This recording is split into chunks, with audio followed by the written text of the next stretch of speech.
Cup of Joe with Grampa Dez. And I'm here with my good friend JD Oliva. JD, how you doing, buddy? Good. That by God thing's gonna stick, huh?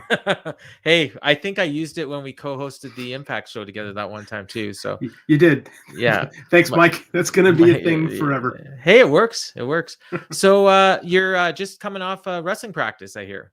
Yeah, Mondays and Wednesdays are long. We have high school wrestling practice in the afternoon, and then we have little kids practice at night. And my 5-year-old son, it's his first year, so I'm in charge of the 5-6-year-olds now, and it's horrible.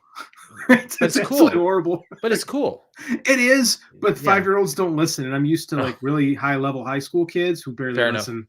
And this is a challenge, but it's fun. It's fun being there with my little guy, watching him figure this stuff out. So it's a good time. So the gimmick is you're having a cup of Joe, but in this case, I'm drinking water, but it's in a Winnipeg Jets cup. I have iced tea, so we're close. That's all right. That's caffeine. I've never drank a cup of coffee in my entire life. Really? Never. I can't stand the smell. I can't do it. Like I've never had one. So I got hooked on coffee when I was like 17 and working in a telemarketing office, and it was free. So that's basically why. And I used to just load that stuff with so much cream and sugar. It wasn't even funny, but now I drink it black, and I can't function without it. So, but I've had 4 cups already today, like big cups. So yeah, I'm good with water right now. So in addition to being, as you see on the scroll on the bottom there, a best-selling author and a podcast host, you're also a wrestling coach, and man, you're a man of many trades, and successful at all of them. So you've been you guys had a really strong year last year, from what you told me. Last year was weird for us with the COVID and all. We didn't start. Normally we're a winter season, but this past year we couldn't get started till late spring. So normally we go from November to February. This year we went from we went from April to June, and that was very different for us. But we did all right. We've been in the top 50 for the country the last couple of years. We probably could have been this year, but with things being the way they were, they just weren't paying enough attention to Illinois teams, and we had some kids with major injuries that were just like, just take the year, recover. Is that high school or junior college? I coach at a high school, actually. Okay. So top 50 of high schools is that's pretty big. Yeah, it is. There's a lot of high schools in the United States, I would imagine, probably like 10,000. I'm very fortunate to be in the school, to coach in the school that I do. We've got a lot of really high motivated kids. Like I've got 8 seniors on our team this year. I think 5 of them will wind up wrestling in Division I colleges. Wow. It's I'm very, very lucky. This is our group. Like next year we've got a lot of rebuilding to do, but this is kind of like, this is the year, man. We got a lot of good kids. So we'll see what happens. Well, I'll be following you for sure. So I asked you to do this, and I'm happy you took the time, and I think you've watched a few of the shows. Was there anything in particular you wanted to talk about, or just wherever the conversation took us? I know sometimes people have an idea and sometimes they don't. I like just going where the conversation goes. I like that. I'm always wanting to talk about books. I like talking about wrestling. I like talking about whatever. I like bullshit. Okay, good. Because I wanted to make sure before we got too deep into it that if you had something you wanted to talk about and then we didn't get to it, I wanted to make sure that didn't happen. So books is a good place to start. Yeah, let's do because you've written a ton of books, and I actually recorded it last night, but my guest that I'm going to have on Friday is another, probably more like you, that's had multiple books, and I would imagine you guys probably couldn't be more different in the content of your books. Darlene Schacht, so she's does like kind of in the Christian devotional kind of books, she does, so it's almost like self-help, like that sort of thing, but she's also done a biography that she co-wrote with Candace Cameron Bure. Oh, cool. From Full House. Cool. Yeah. So that was her probably most famous one, but actually not the most successful one, as I found out. So she's going to be on. So that's kind of why I wanted you on this week, because we'll get authors back to back. So because that kind of fascinates me. Like I wrote one book, and I wrote it in 2005. I'll have to, sometime when we meet in person, I'll bring you a copy, because I think you'll like it. The subject was wrestling, actually. Cool. And it's a novel, and the main character of the novel is a wannabe professional wrestler who wins a lottery and starts his own wrestling company. So in a way, it's kind of like Tony Khan, except for he gets involved as well. but he also has issues with addiction.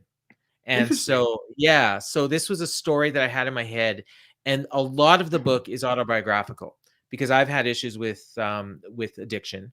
Okay. I haven't won a lottery and I haven't started a wrestling company, so obviously that part. And then there's a few other things. So when people read the book and they know it's semi-autobiographical, they'll be like, "Did this happen? Did that happen?" And there's one key thing that absolutely did not happen, but that's one of the first ones people ask me about because they're worried that maybe it did.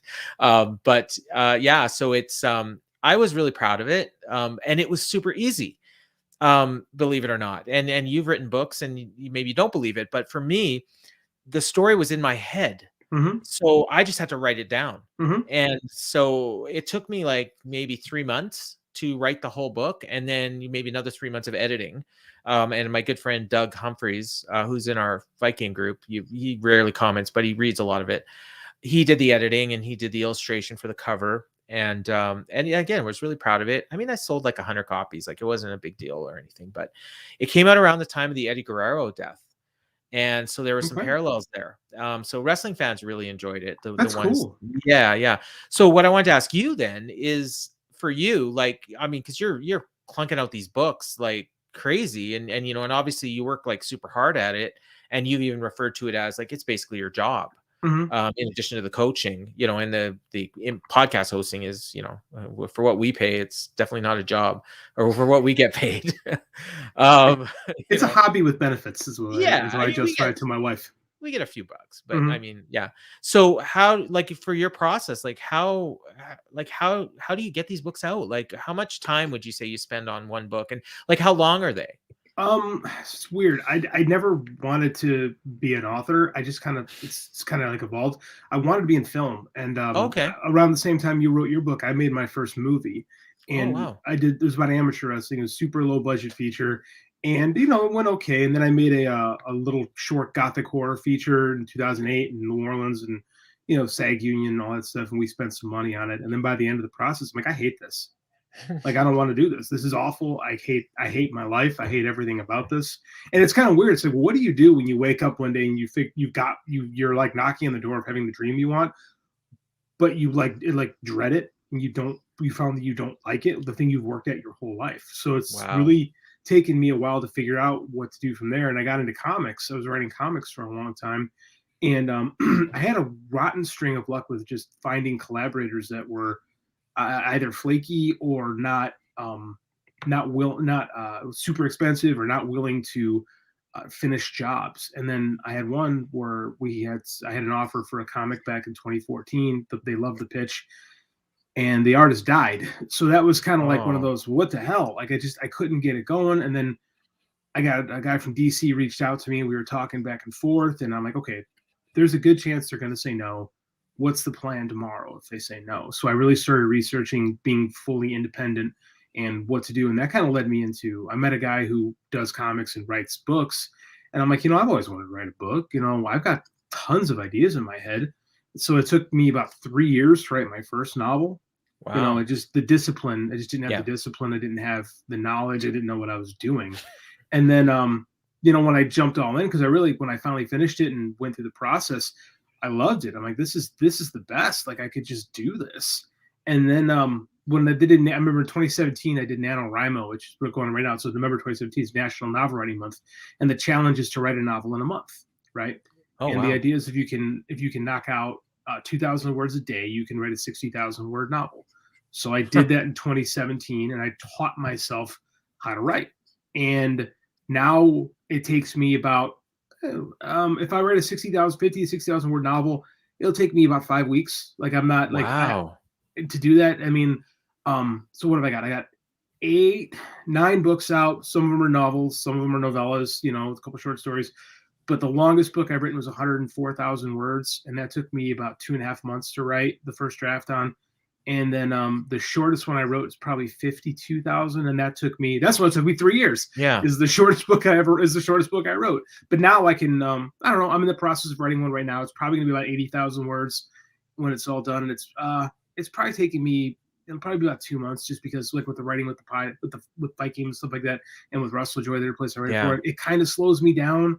And there's just times of the year I can get a lot out, and there's times of the year I can't get as much out. But like, I try to lock away, because I've got myself trained where I can write 1,000 words in 40 minutes. And I set my timer for 40 minutes. I write. I don't look at the internet. I just write for 40 minutes, and then usually it's about a chapter, and that's it. So I do about 3 of those every day, and that's my writing. Like about 3,000 words a day. So I think mine was probably around 40,000, because it's you can read the book in probably 2 hours, cover to cover, if you don't put it down. So I don't know if I probably counted at one point, but I'm old man and I forgot it. But even with me, like when I write an article, and we both write for websites, I didn't even mention that. And your stuff is like really good. Thank you. I'm just no problem. I love, especially when you do features. I'm more of a analysis and stuff like that. But I've done the odd feature. The one I was proud of, the Misha Tate piece I did for Fight Game a little while ago. Thank you. But for me, like, I spend so much time just like figuring out what words I want to use and stuff like that. So like I can't even fathom what you're talking about. But I mean, it sounds cool. And I guess if I was really dedicated to it, we could probably, here's a comment from our buddy Larry. Hey,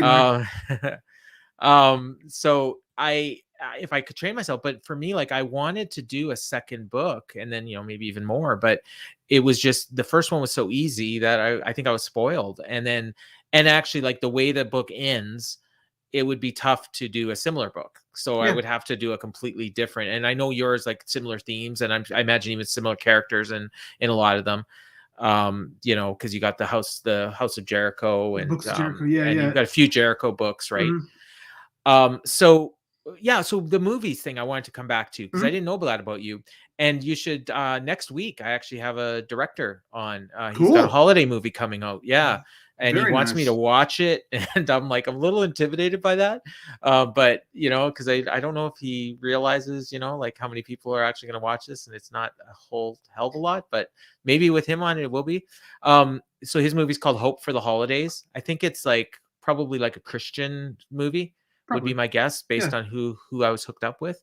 So, or hooked up with to him by, which is my aunt. That's Darlene. So yeah, I'm a little intimidated by that, but so I maybe I'll think about what you were saying, and maybe kind of take it in that direction about how he got into it and stuff like that. So when you were making these movies, were you just producing them, or were you writing them? Were you doing any on-camera work, or no, I don't. Okay. I never thought, I'm not an actor or anything like that. Yeah. I wrote scripts, because that's just, you kind of had to, and I directed, and I my normal job, I don't do it as much anymore, but I did for a long time, is I do a lot of video editing. Okay. So I would do all that. So I would pretty much control the story, and it's cheaper that way. Yeah, so, of course. You're controlling the whole creative process, and I enjoy writing a lot, and I enjoy editing, and I really came to hate being on set. That stuff intimidates me, like the whole editing and producing part. Like whenever I end up like being asked to do stuff like that, like I had a gig with What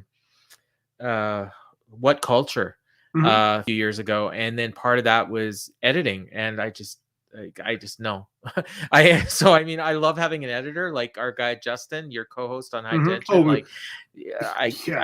I wouldn't write, like, if I didn't have an editor, like, because I need an editor. I need an editor too, and I think if Justin's listening, Justin will agree with me. Yeah, I definitely need someone to look over my work, because my brain moves faster than my fingers. I got video. I'm really good at video editing, but as far as like copy editing and stuff like that, I'm absolutely terrible. You can't. It's almost impossible to edit your own work. It is. Yeah, because you will miss things for sure.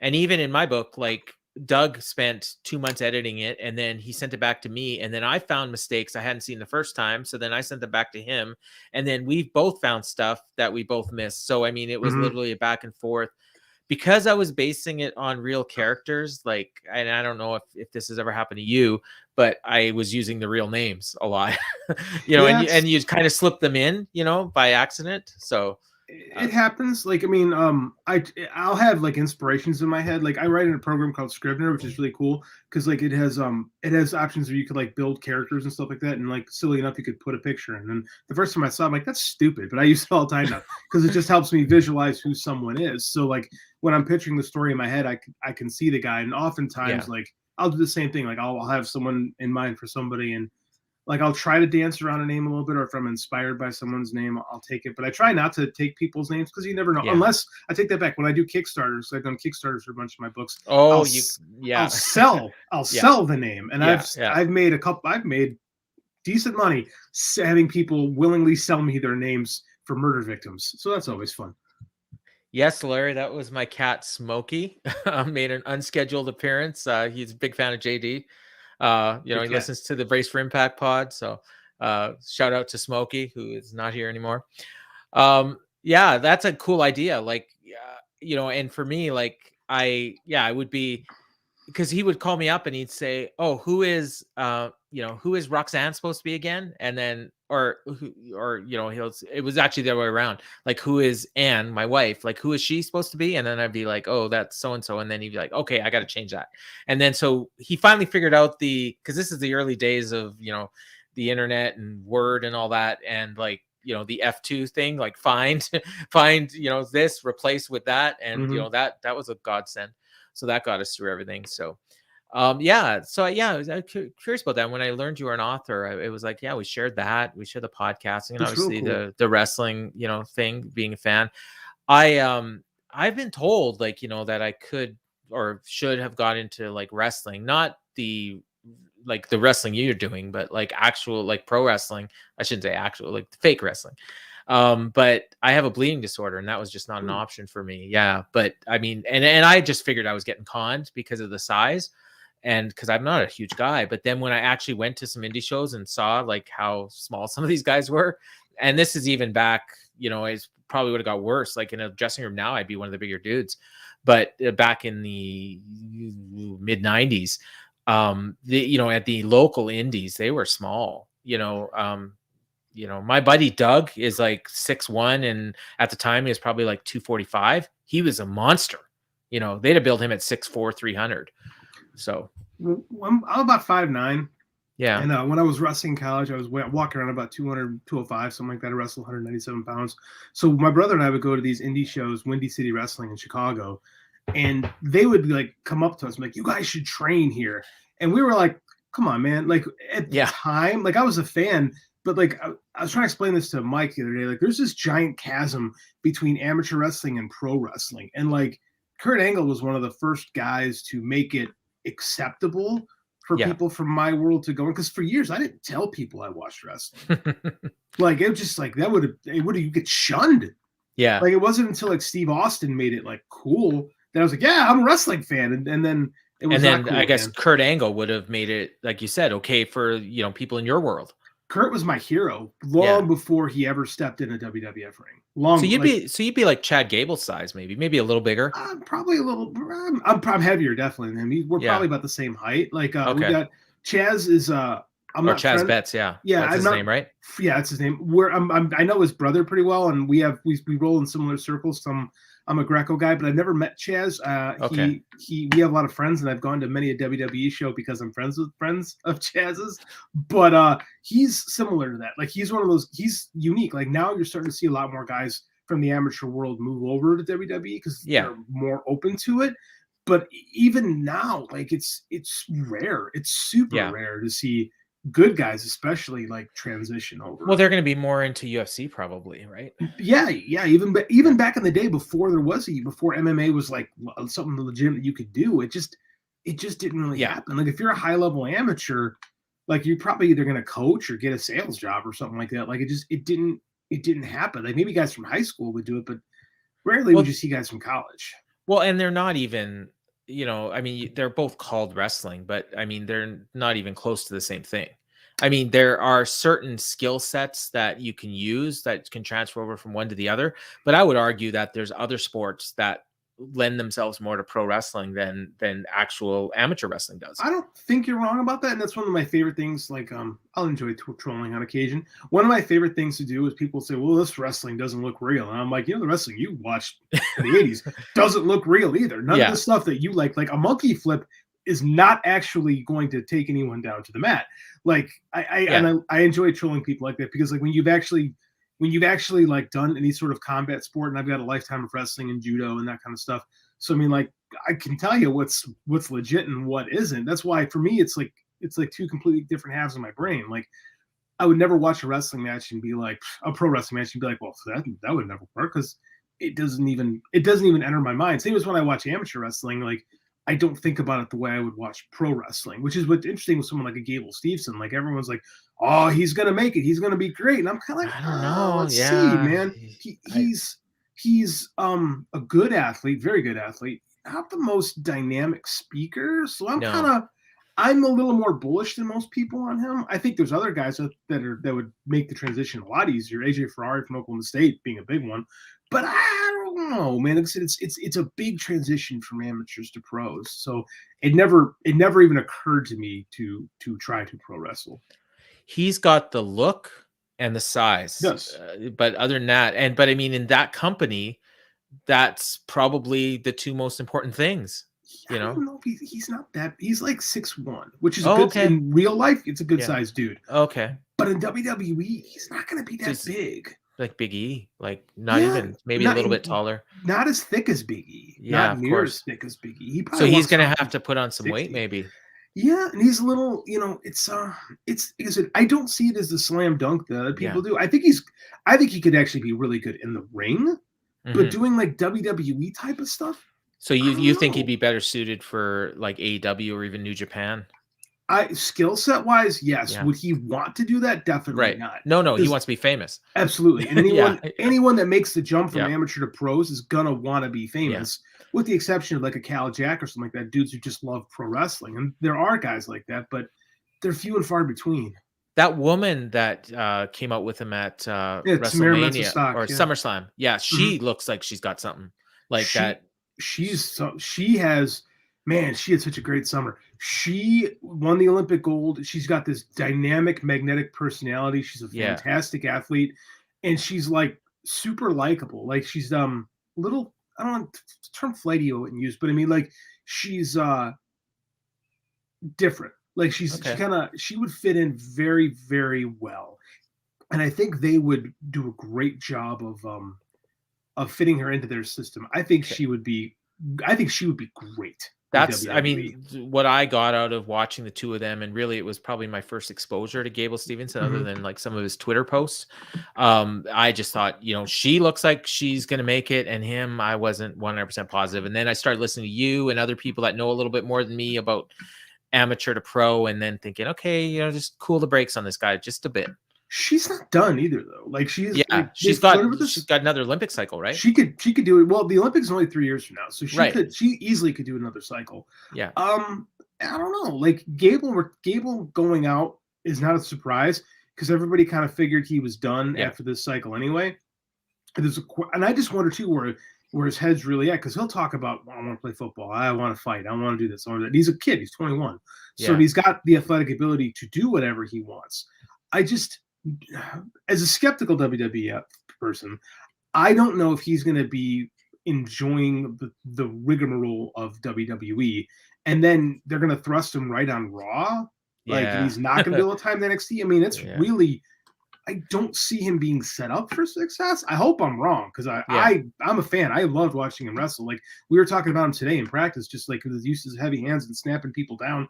Like, he might be the best of all time at doing that. Wow. So it's interesting in that regard. I don't see the transition being as seamless as people think. His best bet is to get him, to get Paul Heyman and to do the Brock Lesnar path. Just book him as a killer, and then see what happens. So but even Brock had a year to learn. You're right. So he's jumping right in. I just don't think that's a great way to help a guy learn how to do it, especially in WWE. Where everybody's so good, but I mean, like, and they don't have the patience anymore to build a guy like they did with Lesnar. Yeah. No, they don't. It's like Vince gets bored of people so quickly. Yeah. So So you know what? I'm looking at the clock and damn, we're like out of time. And I feel bad cool. because I feel like we're just getting started. So we got to do this again. Absolutely. And so this was fun. And then next time maybe we'll just talk about something completely different, or we'll just Sure. keep this one going. So I want to thank you for taking time after you had a busy day. Like you said, you didn't even get to watch your favorite wrestling show. Did not. So I feel bad about that, but you got a good one to look forward to. By the time this airs, oh no, this is live. Yeah. Live. What am I saying? Yeah. So go watch it, or probably watch it tomorrow because it's pretty late. It's what, 11:10 right now. We're both in the central time zone. Mhm. But we're gonna wrap this up like we always do. So for JD, I'm Grandpa Dez, and